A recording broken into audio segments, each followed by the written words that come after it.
Olá, meu nome é Joadir e dando continuidade ao resumo, né? Ao resumo da obra, da saga Operação Cavalo de Troia, eu estou aqui para falar sobre a entrada de Jesus Cristo em Nazaré, na cidade santa, né? Jerusalém, como eu havia prometido. Detalhe que eu gosto sempre de falar, que ele entrou em Jerusalém no domingo, dia 2 de abril do ano 30. Detalhe importante, aqui está, no diário do americano, no diário do americano do cientista, 2 de abril, domingo. E no nosso ano, 2023, 2 de abril, também caiu no domingo. 2 de abril, domingo. A configuração do ano de 2023 é idêntica à configuração do ano do ano 30 do século I. Hoje, por exemplo, é dia 19 de setembro e eu estou aqui gravando esse vídeo. 19 de setembro é numa terça-feira, hoje. Então eu estou aqui gravando esse vídeo. Bom, infelizmente, eu preciso ler alguns textos para tornar mais crível, né? Para aquelas pessoas que não gostam de ler, não tem muita paciência, ou não tem muito tempo para ler. Então, alguns textos não tem como eu gravar tudo na minha cabeça, embora eu já tenha lido algumas vezes. Então, alguns textos eu sou obrigado a ler e peço desculpas a você sobre isso.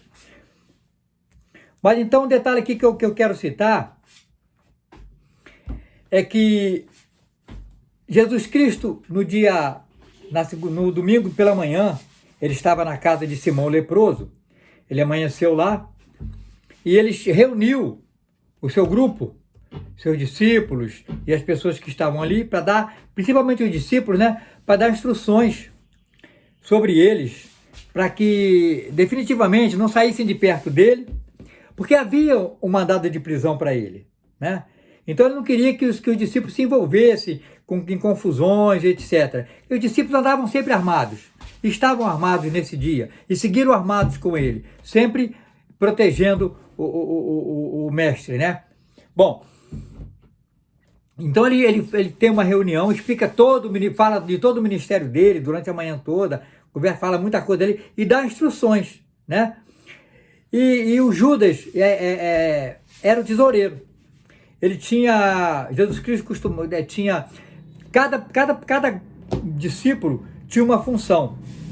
Exemplo, que o André era o chefe do grupo, o Judas era o tesoureiro, Filipe, por exemplo, era o intendente, que fazia compra, etc. E entre outras coisas, cada um tinha uma função ali.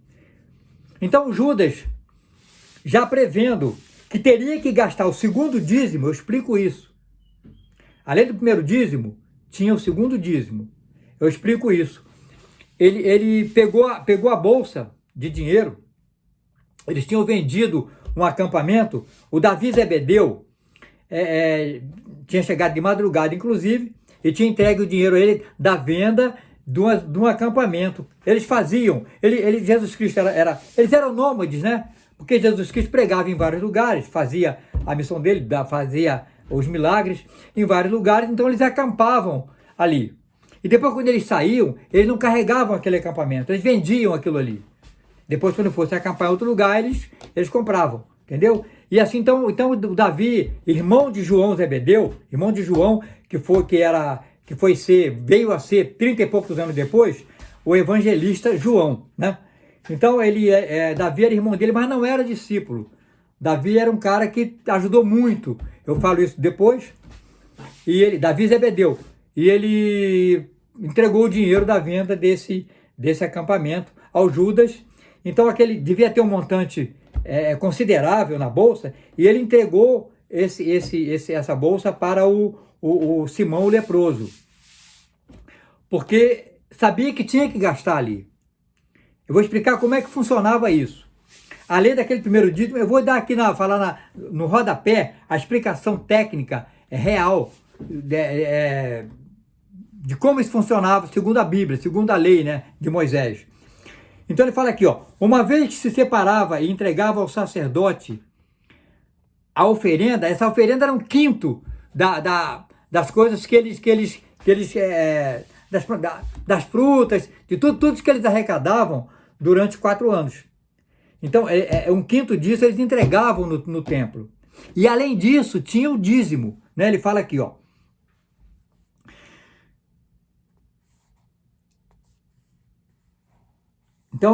Então esse um quinto era da produção do campo, do gesto que havia de separado o dízimo, que era destinado aos levitas, guardião do templo, que era chamado primeiro dízimo. Então eles tinham que arrecadar toda a 10ª parte de tudo que eles produziam para entregar no templo, que era destinado aos levitas, né? Aos levíticos os levitas eram o que tomava conta do templo e tal, etc., conforme está aqui. O Pentateuco, Pentateuco são os 5 primeiros livros da Bíblia, escritos por Moisés. Então, também o nome chamam de Torá, né? E tinha uma versão oral. Por que essa versão oral? Porque a imprensa, eu vou aqui abrir um parêntese, a imprensa foi inventada em 1430. A imprensa foi inventada por Gutenberg em 1430. Então não tinha livro até essa hora, até essa data, né? Eles tinham aqueles rolos, né? Que eles liam na sinagoga e tal. Então, havia uma tradição oral, aquelas pessoas que não tinham acesso a esses livros, esses rolos, né? E aprendiam, alguém os ensinava, e eles falavam aquilo ali de forma... Era uma outra lei, era a lei, mas não era escrita. Depois passou a ser escrito. Quando Gutenberg inventou a imprensa em 1430, e em 1455 ele começou a imprimir o primeiro livro. O primeiro livro a ser impresso foi a Bíblia. Levou 5 anos. Ele começou a imprimir a Bíblia no dia 23 de fevereiro de 1455 e terminou de imprimir em 1460. Então, até então, não tinha livro como nós conhecemos hoje, né? Tinha aqueles rolos e tal. Então, 1430, ou seja, 1400 anos depois dessa data aqui, depois do ano 30 que eu estou falando aqui. Bom, então, também nessa tradição, eles repetem aquilo ali, né? Então, ele fala aqui o seguinte: o Pentateuco a isso se refere em várias passagens, abre aspas, toda a 10ª parte da terra, tanto das sementes da terra como dos frutos das árvores, é do Senhor. É coisa consagrada ao Senhor. Isso está em Levítico 27:30. E dou como herança aos filhos de Levi todos os dízimos pelo serviço que prestam, pelo serviço ao tabernáculo. Mas, além dessa imposto, né? Na verdade era um imposto, era obrigatório, né? Então ele tinha o nome de dízimo, mas era na verdade um imposto. Assim como o segundo imposto era chamado de o segundo dízimo, daquilo que sobrava normalmente em dinheiro, eles eram obrigados a gastar dentro da cidade santa para os comerciantes locais. Então, eram milhares de pessoas nessa época, era como o carnaval aqui no Brasil, né? Toda gente do mundo conhecido na época, principalmente os judeus e outros, né? Vinham os hebreus e outros também, gregos e tal, e vinham para essa grande festa. E era uma festa para os comerciantes, porque sabiam que eles eram obrigados a gastar. a gastar o segundo dízimo ali. Além de entregar o primeiro dízimo, eles eram obrigados a gastar o segundo dízimo. No nosso tempo, as igrejas também têm esse segundo dízimo. As igrejas têm o primeiro dízimo, que não é obrigatório, né? O dízimo. Eles citam lá Malaquias, né? Não cita Levítico, porque até no ano 70 o templo foi destruído, não tinha mais a obrigação de entregar o dízimo no templo, porque não tinha mais templo, não é isso? Então, no nosso tempo hoje, as igrejas usam o dízimo e ofertas. Então, esse seria o primeiro dízimo e o segundo dízimo, né? Semelhante a essa passagem que eu estou lendo aqui. Bom, concluída a conferência, Jesus Cristo chamou Lázaro, porque o mandado de prisão também incluía Lázaro. Eles resolveram que para prender Jesus Cristo também tinha que prender Lázaro. Lázaro foi o ressuscitado, entendeu? Então, aí Jesus Cristo chama Lázaro e fala, olha, arrume suas coisas e saia de Betânia. E Lázaro fez isso. Lázaro foi para Filadélfia, na região mais oriental da fértil Pérbia. Quando chegaram lá para prendê-lo, só encontraram as irmãs Marta e Maria, né? Ele conseguiu escapar aí. Então, o cientista, o americano, escritor do diário, né? Ele numa oportunidade seguinte, ele chama Jesus Cristo e fala, mestre, por que havia escolhido a entrada, esse tipo de entrada na Cidade Santa? Aí Jesus Cristo fala, abre aspas, assim convinha para se cumprirem a profecia. Fecha aspas. Aí fala que, efetivamente, em Gênesis, tanto em Gênesis 49:11, quanto em Zacarias 9:9, diz-se que o Messias libertador de Jerusalém viria do Monte das Oliveiras, montado em um jumentinho. Zacarias, concretamente, diz, abre aspas, alegrai-vos grandemente, ó filhos de Sião, gritai, ó filhos de Jerusalém, mirai, o vosso rei é vindo para vós. É justo e traz a salvação. Vem como o mais ínfimo montado em um asno, em um burrico, na cria de um asno. Pela hora sexta, meio-dia, após o almoço, né, Jesus que estava de bom humor, como tinha comido bastante, ele chama Pedro e João e pede que ele vá ao povoado de Betfagé. Ele pede que Pedro e João vão numa encruzilhada e encontre ali uma cria de jumento e traga para ele. Quando chegaram lá, ele falou, mas aí o dono? Não, diga que é para mim, diga que é para o seu mestre. E quando chegaram lá, na realidade, quando eles estavam se preparando para desamarrar o animal, o dono chegou. O que vocês vão fazer o que vocês estão fazendo? Ele falou, não, o que nosso mestre pediu. Aí ele falou, se seu mestre é Jesus, podem levar o burrico. Se vosso mestre é Jesus da Galileia, levai o burrico.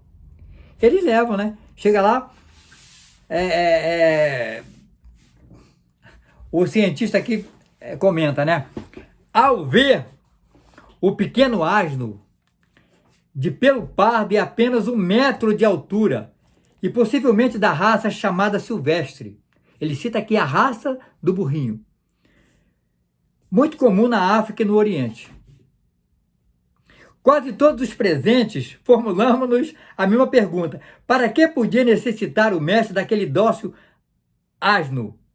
O rabi sempre havia trilhado os caminhos com a única ajuda de suas fortes pernas, que hoje seriam invejadas por muitos corredores de maratona.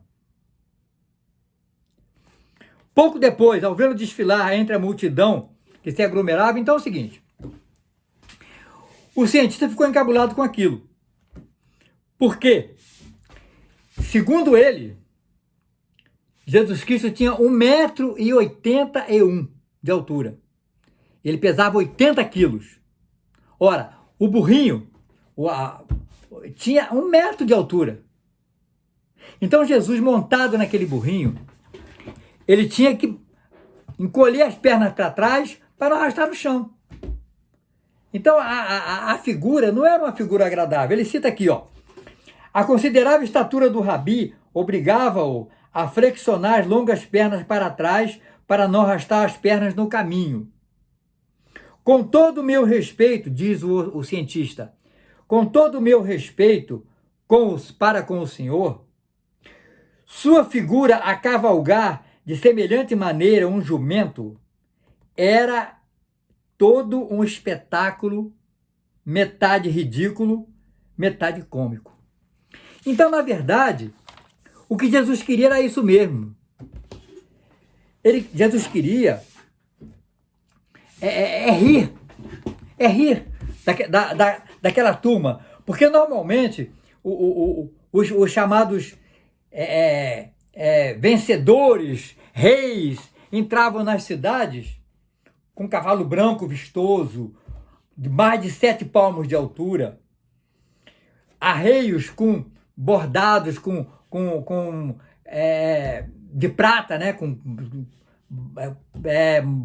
enfeite de prata, garboso, entrava na cidade acompanhado ali, sabe, como vencedor e tal. Jesus não.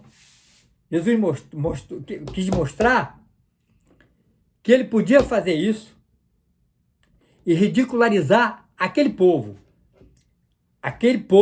do templo. E a coragem dele de realmente fazer isso mostrava que ele tinha um poder muito grande, né? Então, ele segue, e ao invés de seguir um caminho normal, ele sobe a montanha, a Monte das Oliveiras, e dali eles têm uma visão muito ampla de Jerusalém. Ele fala aqui, ó, o cientista fala aqui: ao alcançarmos o cume, o mestre deteve-se. Nesse momento, já havia uma multidão com ele. Aonde Jesus ia, ele levava a multidão. E nessa época, tinha milhares de pessoas ali, que vinham dos lugares existentes na época, né? Conhecidos na época.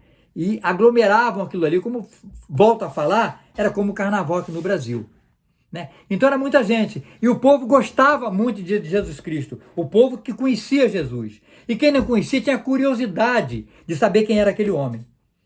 Então era uma multidão grande. Então ele sobe a montanha, Monte das Oliveiras, e dali ele vislumbra a Jerusalém. Então ele fala aqui, ó, o cientista: ao alcançarmos o cume, o mestre deteve-se.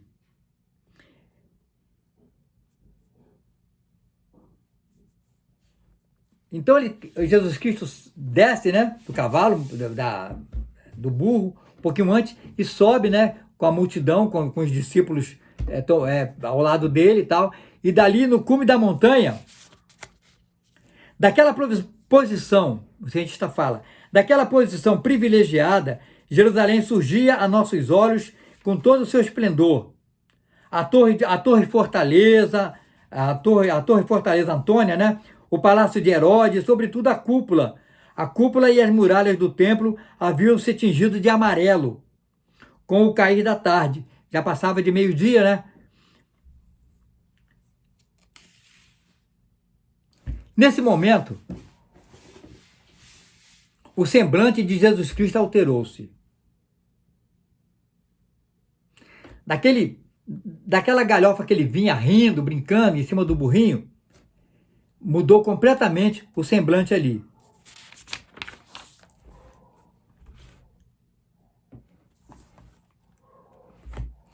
E Jesus Cristo começou a chorar. Lá no cimo da montanha, Jesus Cristo começou a chorar. E ele faz aquele discurso que tem partes dessa informação também na Bíblia. Ele fala aqui: ó Jerusalém, se tão só houvesse sabido, eu também, ao menos neste seu dia, as coisas semelhantes a esta glória estão a ponto de se esconderem de teus olhos. Tu estás a ponto de repelir o Filho da Paz e voltar as costas ao Evangelho da Salvação. Logo virão os dias em que teus inimigos farão uma trincheira ao teu redor e assediar-se-ão por todos os lados e destruir-te-ão completamente até o ponto de não ficar pedra sobre pedra. E tudo isto acontecerá porque não conhecias o tempo da tua divina visita. Estás a ponto de rechaçar o regalo de Deus, e todos os homens te rechaçarão. Aí o cientista, fala, obviamente, nenhum dos que ouviram aquelas expressões podiam intuir sequer o trágico fim que o Rabi acabava de profetizar. 33 anos mais tarde, no ano 66, do ano 66 aos 70, o general romano Tito Flávio Vespasiano cairia primeiro sobre Israel, com 3 legiões escolhidas e numerosas tropas auxiliares do norte. Seu filho Tito remataria a destruição do templo e de boa parte de Jerusalém em meio de um banho de sangue. Eu vou ter que citar isso aqui, vou ter que ler isso aqui, porque essa é uma passagem muito importante. Isso aí parte disso aqui está na Guerra dos Judeus de Flávio Joséfo. Quem gosta de conhecer a história dos judeus, Flávio Joséfo, vai na internet e você encontra esse livro lá, para você comprar barato, ou PDF, etc. Você encontra lá para comprar. Então ele fala aqui, mais de 80 mil homens integrantes das legiões, 5ª Legião, 10ª, 12ª e 15ª. Mais de 80 mil homens romanos. Romanos que não eram romanos, pagos, mercenários. A palavra agora veio. Mercenários. Romanos e mercenários, soldados romanos e mercenários que eram pagos, para lutar por Roma, Reforçadas pela cavalaria, chegariam pouco antes da lua cheia de primavera do ano 70. Então o filho do general, chega exatamente na cidade. Depois de encarniçado combate, os romanos plantariam suas insígnias no recinto sagrado dos judeus. Em setembro, precisamente como havia advertido Jesus, não restaria pedra sobre pedra. A cidade, umbigo do mundo, tinha sido destruída. Segundo os cálculos de Tácito,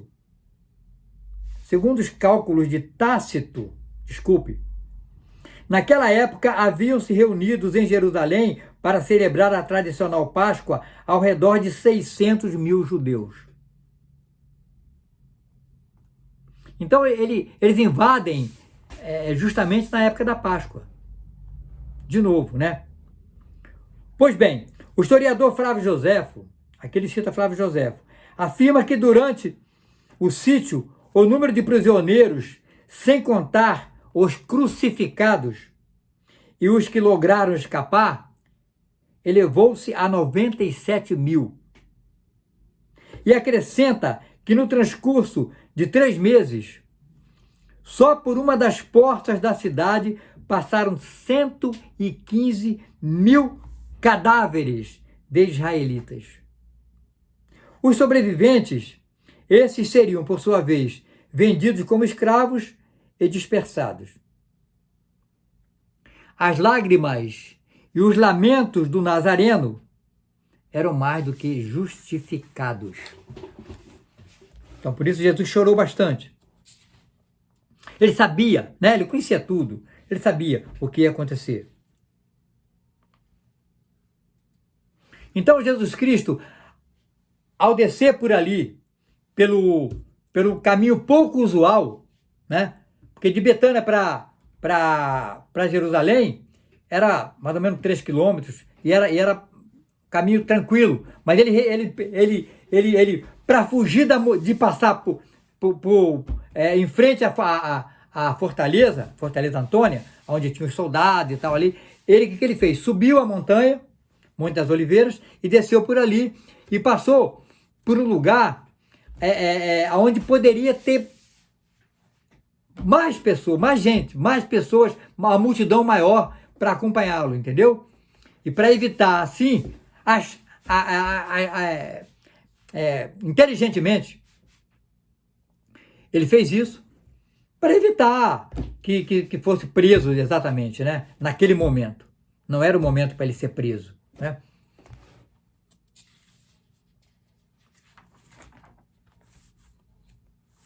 Então, a multidão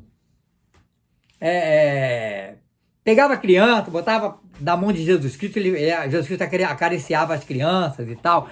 As pessoas pegavam roupa e botavam no chão para ele passar, casacos e tal, pegava flores, né? Pegava ramos de oliveira. Oliveira era a árvore da azeitona, era uma quantidade imensa naquela época, principalmente nessa área, entendeu? Então, arrancava os galhos de oliveira, colocava no chão para passar, para Jesus Cristo passar, louvando aí o mestre, né? Então, a gritaria, barulho e tal, e aquilo chamou a atenção dos guardas, né? Lá do pessoal do templo e tal, dos fariseus, que estavam doidos para botar a mão em Jesus Cristo. Mas como fazer aquilo no meio daquela multidão? Então não tinha como, não tiveram como, né? Mas eles, ao ver o pessoal arrancar as rosas e tal, aquele grupo, eles reclamaram com Jesus: Mestre, deverias repreender seus discípulos e exortá-los a comportarem-se com mais decoro. Ora, não eram os discípulos, na verdade, era a multidão, as pessoas que faziam aquilo, porque os discípulos estavam ali, na verdade, cuidando de Jesus, ao lado dele, de um lado e de outro, tomando conta, né, guardiões, como seguranças, né, na verdade, segurança de Jesus Cristo, né? Então não foram eles que pegaram essas flores e tal, foram a multidão. Mas os fariseus falam: mestres, deverias repreender seus discípulos e exortá-los a comportarem-se com mais decoro. Aí Jesus, sem perder a calma, falou: é conveniente que esses meninos acolham o Filho da Paz, a quem os sacerdotes principais repeliram. Seria inútil fazê-los calar. Se assim o fizesses, em seu lugar poderiam falar as pedras. Aí os cara amedrontaram e tal, e ficaram tranquilos, e voltaram lá para o templo e tal, reclamando que não tinha nada que fazer, não podiam, eles tinham que acabar com Jesus, porque o cara era demais, sabe? É isso. José de Arimateia, que estava lá no templo, conta essa história, que os caras chegaram ali reclamando que Jesus Cristo era demais e tal. Ele fala aqui o seguinte: vede, tudo que fizemos é inútil. Temos sido confundidos por esse Galileu. O povo ficou louco por ele. Se não dermos um basta a esses ignários, todo o mundo o seguirá. Isso o José de Arimateia contou depois, né? Então, aqui eu quero abrir um parêntese para dizer o seguinte: os nomes naquela região eram muito comuns, eles não tinham muita criatividade para falar os nomes. Então, geralmente colocava... José era um nome que tinha muito José, nome muito comum. Judas, André Jesus, Maria, Marta, e tudo eram nomes muito comuns. Então, para identificar cada um, eles colocavam um complemento. Por exemplo, um apelido, né? Por exemplo, José de Arimateia é que era da vila de Arimateia. Judas Iscariotes que era de Cariote. Jesus era chamado de Nazareno, que era de Nazaré, e também o Galileu, que era da Galiléia e tal, que estava sempre lá na Galiléia, onde ele fazia os trabalhos dele principalmente, né? Porque na Galiléia, em Nazaré, ele não podia trabalhar porque não o consideravam. Na verdade, era essa. Então, Judas Iscariotes, João Zebedeu, aí é o nome da família, né? Para ter uma ideia, a mãe de Jesus era conhecida como a Maria das Pombas, porque ela tinha um pombal. Todo mundo que podia tinha um pombal para vender esses animais, esses pássaros, para o sacrifício no templo. Com essa multidão que vinha normalmente nas festas e tinham que comprar, porque era consumido, já falei isso no primeiro vídeo, era consumido em torno de 600 quilos de pombos, somente pombos, para ter uma ideia, fora bois, animais quadrúpedes e aves, tudo. Fora isso, só pombos eram consumidos cerca de 600 quilos, para se ter uma ideia. Então, quem podia tinha um pombal, que era dinheiro, era uma forma de ganhar dinheiro. Então, a mãe de Jesus Cristo era conhecida porque há muitas Marias, e era conhecida como Maria das Pombas, porque ela tinha um pombal. E assim por diante, porque eles não tinham criatividade para botar os nomes das pessoas. Então era José, Maria e tal, etc. Entendeu?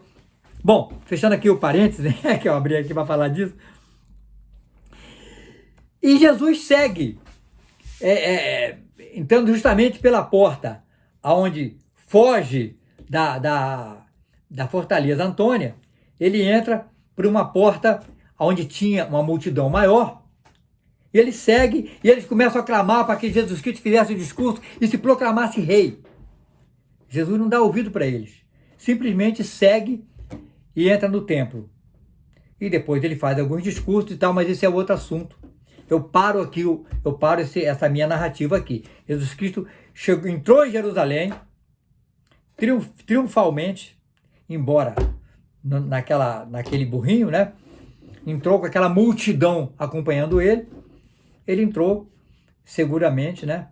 Na Cidade Santa.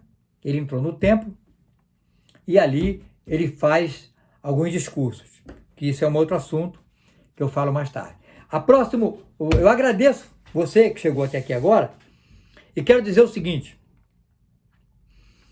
se puder, compartilhe este vídeo com o maior número de pessoas, porque eu tenho receio que esse vídeo, assim como os outros, como os primeiros e os vindouros, sejam censurados pela religião.